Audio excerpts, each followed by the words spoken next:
एक समय की बात है। बर्फ से ढकी एक ऊंची पर्वत चोटी पर एक विशाल ड्रैगन रहता था, जिसका नाम था इग्निस। इग्निस बाकी ड्रैगनों से अलग था। जब दूसरे ड्रैगन सोना, चांदी और रत्नों का संग्रह करते थे, इग्निस को इंसानों की जीवन कथाओं से प्रेम था। हर दिन पर्वत के नीचे बसे गांव के लोग उसके पास आते। वे उससे डरते नहीं थे, क्योंकि इग्निस ने कभी किसी को हानि नहीं पहुंचाई थी। लोग उसके सामने बैठते और अपनी कहानियां सुनाते। कोई किसान अपने कठिन परिश्रम की गाथा सुनाता, कोई माँ अपने बच्चे के जन्म की, तो कोई युवा अपने पहले प्रेम की।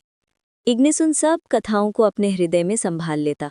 उसकी अग्नि अब जलाने के लिए नहीं, बल्कि उन कहानियों को ऊष्मा यानी गर्माहट देने के लिए थी।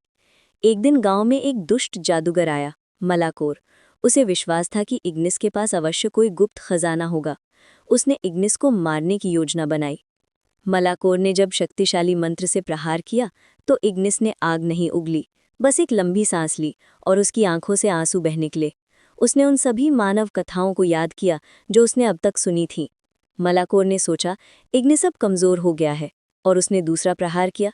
लेकिन तभी इग्निस के हृदय से आग नहीं, बल्कि उन कथाओं की गर्माहट निकली। वो गर्माहट इतनी प्रबल थी कि मलाकोर का जादू पिघल गया।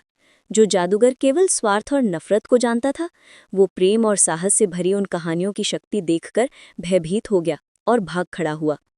गांव वाले इग्निस के आभारी हुए। इग्निस ने मुस्कुराकर कहा, मैंने तुम्हें नहीं, तुम्हारी कहानियों को बचाया है।